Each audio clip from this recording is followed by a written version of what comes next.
우리가 전번 시간에 그 비유에 대해서 이제 얘기를 하면서 그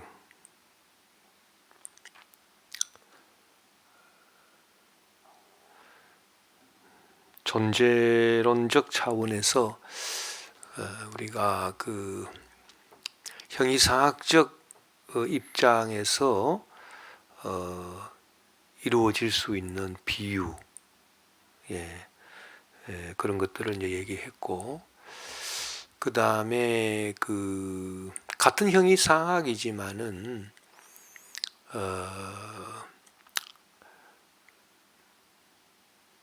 이데아가 그 경험 세계 속에 내재해 있다, 이렇게 보는 그 아리스토텔레스 철학의 입장에서 그 나올 수 있는 그 비유는 그건 유추다. 그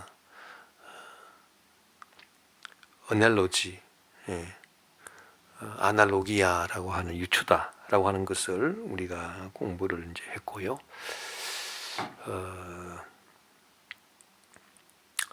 그리고 오늘 이제 얘기할 것은 이제 유명론적 입장에서, 그러니까 실제가 그 경험 개개의 그 사물에 있다라고 하는 그런 그 유명론적 입장에서, 그리고 포스트 모더니즘적 입장에서 우리가 비유를 말하자면 환유가 있다, 이제 그렇게 얘기를 했는데, 이 환유에 대해서 오늘은 이제 설명을 이제 할 것입니다.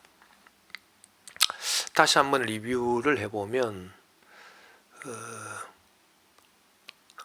이 형이상학적 입장은 두 종류가 있죠. 두 종류의 그 형이상학적 입장이 있는데, 하나는 그 이데아의 그 세계와 경험 세계가 단절되어 있다, 이 플라톤적인 입장입니다. 이 플라톤적인 그런 그 입장에서의 그 비유라고 하는 것은, 그것은 그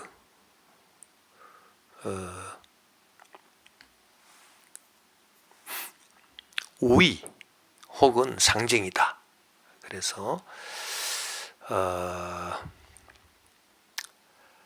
우의라고 하는 것은 그때그때 상황에 따라서 어떤 뭐 계시적인 생각이 내려와 가지고 이것은 뭘 말하는 거고 저것은 무엇을 말하는 것이다라고 하는 그것이 이제 그 우의, 그것이 이제 그 될 것이고요. 그리고 이제 상징이라고 하는 것은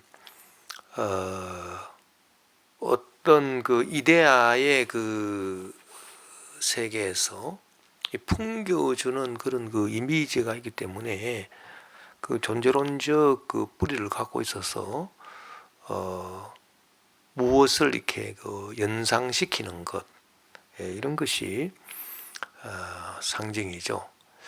그래서 그 우의, 알레고리와 상징, 심볼, 이 두 가지는 이 플라톤적 입장에서 말해줄 수 있는 그 비유다, 그렇게 볼 수가 있습니다.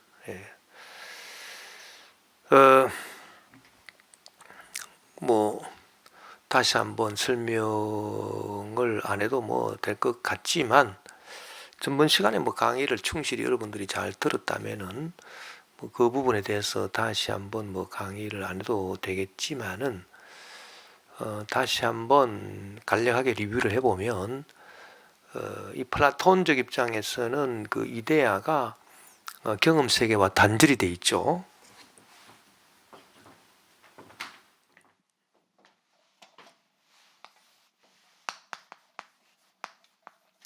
그 이데아가 경험 세계,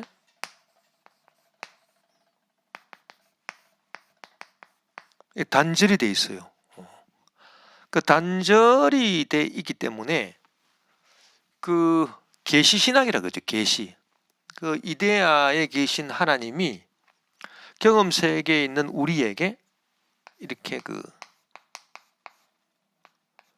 계시를 통해서 진리를 깨닫게 주신다.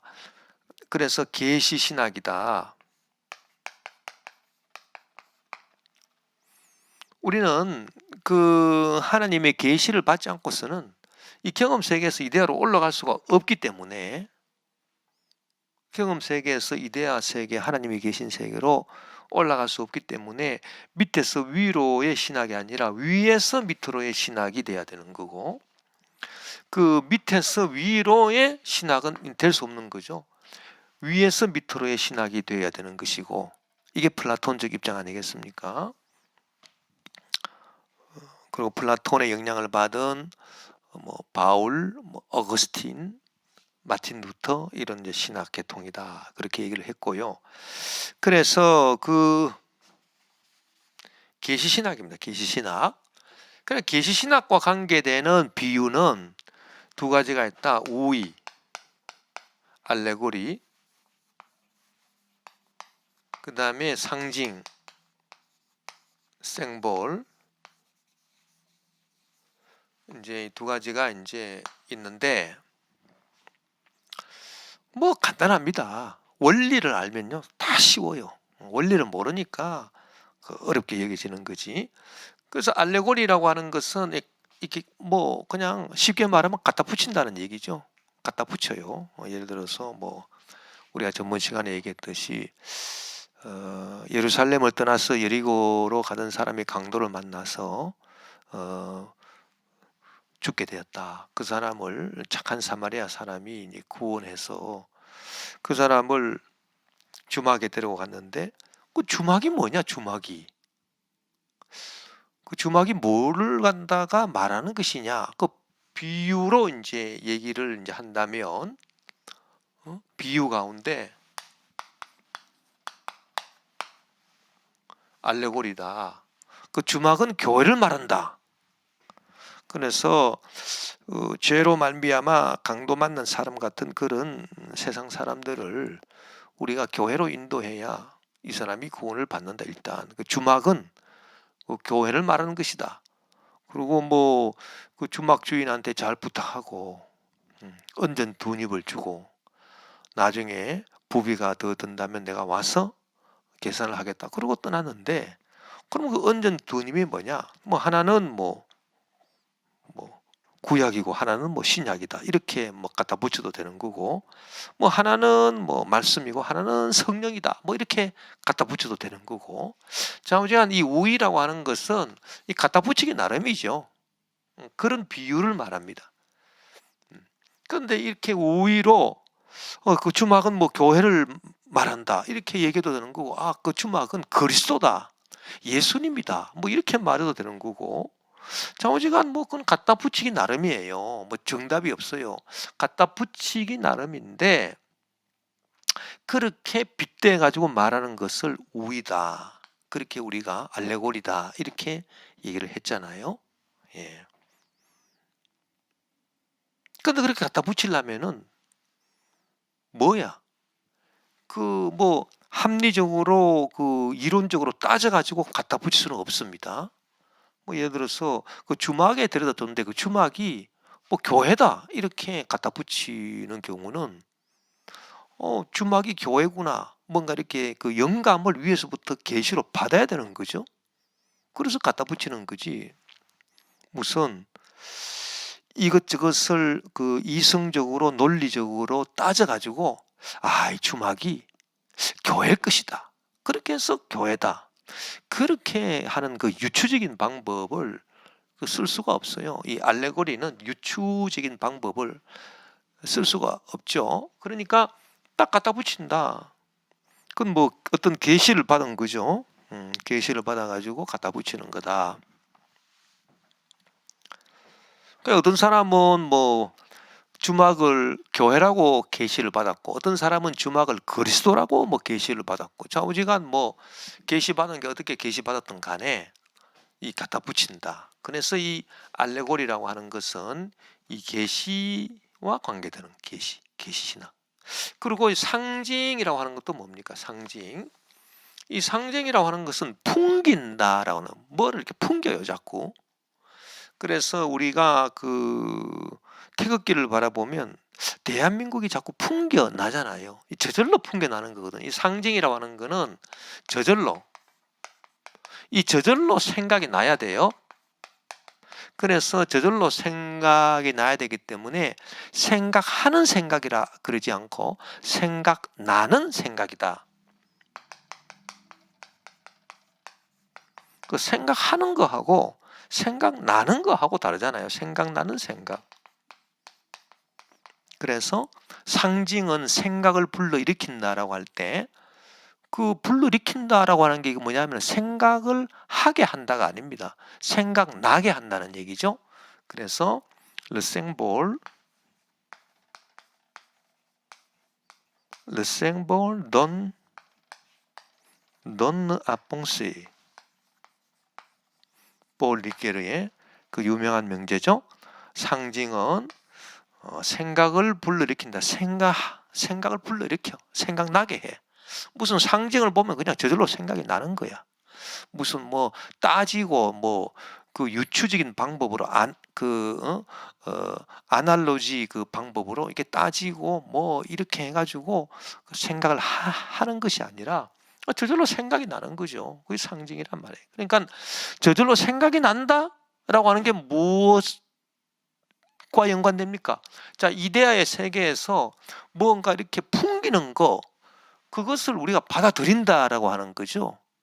그것하고 이제 매치가 되겠죠. 그래서 이 상징이라고 하는 것은 이 존재론적 뿌리가 있다. 존재론적 뿌리가 있어서 무언가 그 존재론적 뿌리에서 이렇게 그 줄기가 나오고 가지가 나오고 잎사귀가 나오듯이 이 상징이라고 하는 것은 그런 이 존재론적 뿌리가 있어서 우리가 태극기라고 하는 상징을 보면 그 존재론적 뿌리에서 자꾸 이렇게 가지가 나오고 잎사귀가 나오는데 대한민국이 이렇게 그 생각나기도 하고, 또 태극기를 보면은 애국심, 애국심이 또 떠오르기도 하고 말이죠. 뭐 그런 거란 말이에요. 그래서 태극기가 대한민국을 상징한다. 태극기가 애국심을 상징한다. 대한민국이나 애국심 같은 것들은 뭡니까? 그것은 생각나는 생각이라. 태극기에 의해서 생각이 저절로 나는 그런 생각이죠. 그래서 그 상징이 불러일으킨 생각입니다. 그래서 저절로 생각난 생각들이에요. 애국심이나 대한민국은. 그 태극기는 이렇게 그 존재론적 뿌리를 갖고 있는 하나의 상징이고요. 이 상징에 의해서 대한민국이나 애국심 이런 것들이 생각이 나잖아요. 이렇게 저절로 태극기를 보면. 그게 상징이다. 그래서 그 상징은 저절로 생각이 나는 그런 생각인데,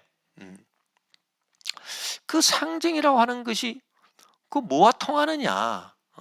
일종의 이제 그 계시와 이제 통하는 거죠. 그래서 뭔가 그 계시 받듯이 무슨 이 상징 속에 존재론적 뿌리가 있어서 그 뿌리를 통해서 영양분이 올라와 가지고 그 줄기를 내고 가지를 내고 잎사귀를 내어서 그 잎사귀가 뭐 대한민국이다, 잎사귀가 애국심이다, 이런 것들이 막 나오잖아요. 그래서 이 상징이라고 하는 거는, 태극기라고 하는 상징은 어떤 이런 뿌리를 갖고 우리에게 이렇게 뭔가 계시를 해주듯이, 뭐 계시해 주듯이 이렇게 싹 이렇게 풍겨주는 거죠. 그런 것과 통하는 거다 말이에요. 이 상징이라고 하는 게. 예. 그래서 그 플라톤의 입장, 그 이데아와 경험 세계가 단절되어 있어서 그 밑에서 위로 올라가는 신학이 아니라 그 위에서 밑으로 내려오는 어떤 계시 신학과 어울리는 비유가 있다면, 그 계시와 어울리는 비유가 있다면 첫째는 오이, 알레고리요. 그 다음에는 상징이다. 예, 그렇게 우리가 말한 것입니다. 그 다음에 계시가 아니라 이 자연신학이다. 자연신학. 이 자연신학이라고 하는 건 뭡니까?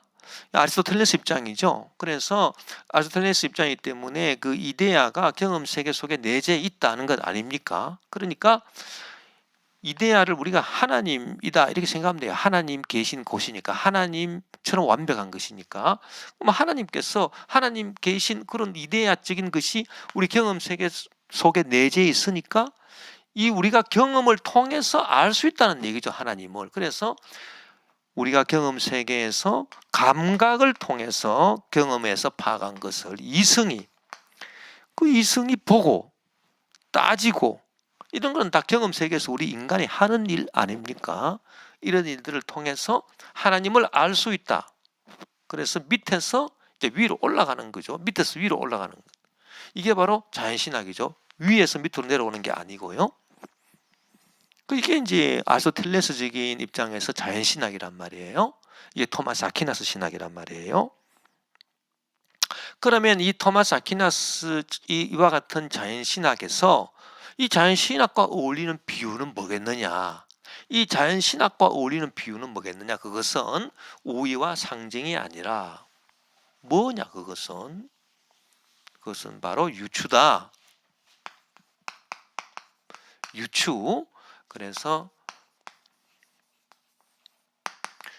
아날로지, 유추라고 하는 것이다. 유추. 그래서 이 유추라고 하는 것은 뭐냐? 이거는 인간이 어떤 경험적인 그 감각 재료를 갖고 인간의 이성으로 이제 따져서 하나님에 대해서 말하는 것인데, 유추라고 하는 것이 하나님께서 계신 이데아 세계가 우리 경험 세계에 들어와 있기 때문에 우리 경험 세계의 모든 것을 감각적으로 우리가 파악을 해서 그것을 우리가 따져본다. 그 인간 이성으로 따져보아서 하나님을 알게 해주는 것이다. 하나님에 대해서 그럼 우리가 어떻게 따지느냐? 하나님을 우리가 볼 수는 없잖아요. 하나님께서 아무리 우리 세계 속에 들어와 있다 하더라도 하나님을 영이시기 때문에 우리가 볼 수가 없잖아요. 볼 수가 없기 때문에 뭐 직접 보고 따지는 거는 관찰이죠. 관찰. 그건 관찰입니다. 그렇죠? 그 직접 보고 따지는 거는 관찰인데 하나님은 우리가 직접 보고 따질 수가 없어요. 그래서 어떻게 따지느냐? 빗대서 유추를 해가지고 따진다는 얘기입니다. 직접 관찰하는 게 안 되고요. 하나님은 영이시기 때문에 안 보이잖아요. 그러니까 어떤 보이는 사물처럼 직접 감각으로 따져가지고 보고 따져서 그건 과학이죠. 그건 사이언스란 말이에요. 물리학이란 말이에요. 뭐 화학이란 말이에요. 뭐 생물학이란 말이에요. 그런 것들은 직접 관찰해가지고 따지지만은 하나님은 이 경험 세계에 들어와 있지만은 따지기는 따지는데 직접 따질 수가 없는 거죠. 그래서 간접적으로 빗대서 따진다. 예를 들어서 아버지와 아들. 아버지와 아들은 경험 세계에서 우리가 알 수 있는 관계잖아요. 아버지가 있고 아들이 있다. 아버지가 있고 자녀가 있다. 빗대서 따진다. 아버지와 자녀의 관계가 하나님과 우리 성도의 사이와 같다. 이렇게 그게 유추입니다. 그래서 빗대 가지고 A와 B의 관계는 C와 D의 관계와 같다. 하나님과 우리 성도의 관계는 아버지와 자녀의 관계와 같다. 그러면 아버지와 자녀는 경험 세계에서 우리가 볼 수 있는 것들이기 때문에 그런 것들을 빗대 가지고 하나님과 우리 사이의 관계를 따진 겁니다. 이런 걸 유추라고 하는 거죠. 유추. 그래서 이런 유추적인 비유, 아버지와 자녀의 관계는 하나님과 성도의 관계와 같다. 뭐 이런 식으로 유추를 한단 말이에요. 유추도 일종의 비유란 말이에요. 비유. 그런데 이 유추라고 하는 비유는 바로 이 자연신학에 어울리는 것이고 경험 세계에서 이렇게 하나님에 대해서 알려고 하는 밑에서부터 위로 올라가는 그 신학과 그 어울리는 비유다. 이제 그것을 우리가 저번 시간에 공부를 한 것이죠. 예. 뭐 그것이 바로 우리가 그 얘기한 또 한 번의 요약이 되겠습니다. 이게 자꾸 이렇게 그 요약을 하고 이렇게 설명을 해주는 것은 그 여러분들이 그 이 강의를 들을 때는요, 이해가 이렇게 뭐 되다가도 그 여러분들이 남한테 설명을 이렇게 할 수 있어야 돼요. 그래야 완벽하게 자기 지식이 되는데, 남한테 설명하려고 그러면 설명이 안 돼요. 그건 완전히 몰라서 그렇습니다. 그렇기 때문에 자꾸 이 유튜브를 자꾸 보고 듣고 자꾸 보고 듣고 그래야 되는 거예요. 이 철학이라고 하는 것이 아주 그 근본적인 것을 다룬 거기 때문에 굉장히 어려워요. 예, 어렵기 때문에 그냥 이 대충 들어서 그냥 넘어갈 수 있는 게 아닙니다. 그래서 듣고 또 듣고 복습하고 또 복습하고 그렇게 해서 완벽히 알아야지, 어렴풋이 알면 항상 헤매게 돼요. 그게 철학이에요. 예. 그래서 보십시오. 그 관찰한다는 것은 직접 보고 따진다는 것 아닙니까? 응? 근데 그 따진다는 거는 뭔가, 따진다라고 하는 거는 경험 세계에서 이데아로 올라갈 수 있다고 보니까 따지는 거예요. 만약에 경험 세계에서 이대로 올라갈 수 없다 그러면 따지는 것 자체가 안 돼요. 따지는 것 자체가 계시가 되는 거지, 위에서 밑으로 내려줘야 되는 거지 계시가 되는 거지, 밑에서 그냥 뭐 인간 이성적으로 따져가지고 위로 올라갈 수 있겠습니까? 불가능하죠. 그래서 이 따진다라고 하는 것은 일단 이데아가 경험 세계에 내려와 있구나, 이래야 따지는 게 가능한 거예요. 그런데 이 따지는 것도 두 종류가 있잖아요. 직접 볼 수 있는 거는 직접 보고 따지죠. 그건 관찰이에요. 관찰. 실험이에요. 실험. 뭐 시험관에 약품을 섞어 놓고 이게 어떻게 변하는가 보자. 뭐 사람 뭐 DNA 뽑아가지고 이게 구조가 어떤가 보자. 이 관찰, 실험 이런 거는 직접 따지는 거죠. 그런데 하나님의 이데아가 우리 경험 세계 속에 들어와 있다 하더라도 하나님 영이시기 때문에 직접 볼 수가 없어요. 그러니까 따지기는 따지는데 어떻게 따져야 되느냐? 이 관찰로 따질 수가 없어요. 실험에서 따질 수가 없어요. 하나님을. 그렇기 때문에 빗대어서 따진다. 유추를 해서 따진다는 겁니다. 그래서 A와 B의 관계는 C와 D의 관계와 같다. 그래서 우리가 유추라고 하는 것은 결국 뭐겠습니까? 우리가 관찰할 수 있고 실험할 수 있는 게 두 가지가 들어가요. A와 B의 관계. 아버지, 자녀, 이거 다 관찰할 수 있고 실험할 수 있는 눈에 보이는 대상들 아닙니까? 아버지와 자녀. 그렇죠? 그런데 하나님과 우리 성도, 이러면 하나님은 따질 수 없는 분이죠. 관찰 안 되는 분이죠. 그래서 이 둘 사이의 관계를 빗대가지고 여기에 적용시킴으로써 하나님과 성도의 관계와 같다, 이렇게 따지는 것. 그게 바로 유추란 말이에요. 그러니까 유추적인 방법으로 하나님을 알 수밖에 없는 거죠. 밑에서 위로 올라가려면. 이게 바로 자연신학과 어울리는 유추다. 그 유추라고 하는 건 비유에 해당되기 때문에, 비유에 해당되기 때문에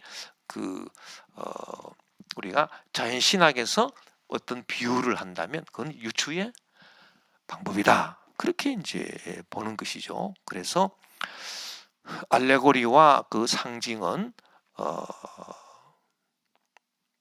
이데아의 세계와 경험 세계가 단절되어 있는 플라톤적 입장에서 그 위로부터 밑으로 내려오는 계시신학과 관련된 차원에서 나타난 비유고요. 그리고 아날로지, 유추라고 하는 것은 이 자연신학적인 방법에서 나타난 비유라 볼 수 있다. 그 얘기입니다. 예. 그런데 자, 어지간 뭐 이데아가 경험 세계와, 이게 중요해요. 경험 세계와 단절이 되어 있던 간에, 안 그러면 또 이렇게 경험 세계로 내려와서 연결이 되어 있던 간에, 좌우지간 이 아리스토텔레스 입장이든 뭐 플라톤 입장이든, 이 플라톤과 아리스토텔레스 입장은 무슨 입장이냐? 둘 다 다 합해서 형이상학이란 말이에요. 형이상학. 형이상학은 또 뭐냐? 형이상학은 실제가 실제, 리얼리티, 진짜. 이 진짜가 무엇이다? 관념이다. 관념적인 게 진짜고요. 그리고 그 경험적 개체는 이것은 허상이다. 그게 형이상학이죠. 그렇기 때문에 뭐 자연신학이든 뭐 계시신학이든 간에 형이상학의 입장에 있다. 무슨 말인지 아시겠습니까? 둘 다 형이상학이다. 계시신학도 형이상학이고 자연신학도 이것도 형이상학에 속한다. 왜 형이상학에 속합니까?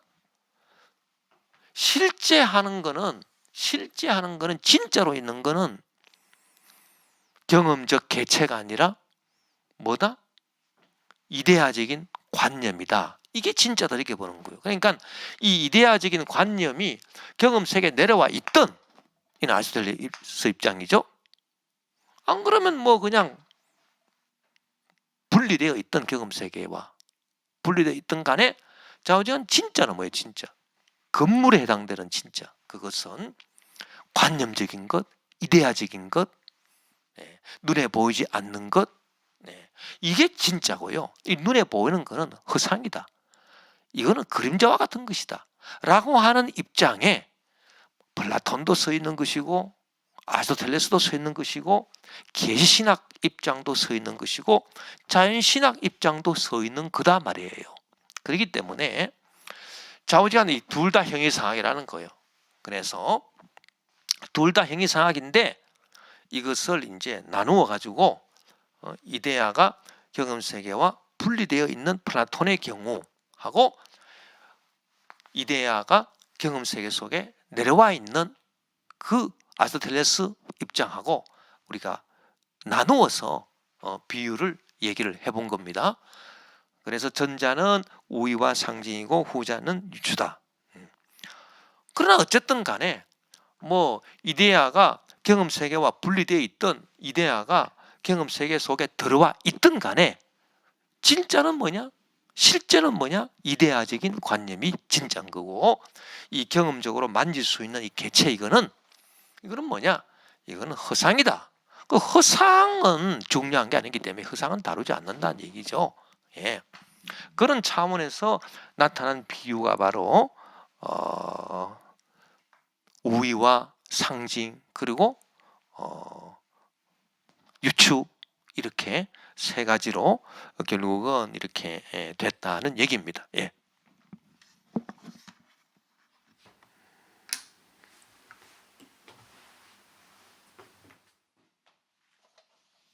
근데 이제 오늘 우리가 이제 공부하고자 하는 것은 이런 형이상학적인 입장이 아니고요. 그러니까 계시신학이나 뭐 자연신학이나 뭐 어떤 신학적인 입장이 아닙니다. 신학적인 입장은 이제 신학은 이제 없어지는 거요. 신학적인 입장이 아니라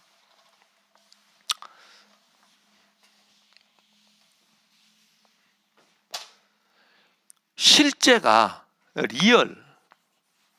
이 리얼리티가 이 관념적인 뭐 이데아적인 이런 게 아니고 우리가 만질 수 있는 경험 개체적인 사물이다. 이게 진짜고 그 뭐 관념이나 이런 거는 그거는 허상이다.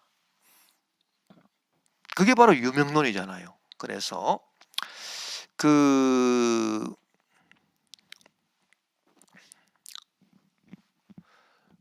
우리가 말하는 그 보편 개념에서 그 보편자라고 하는 것은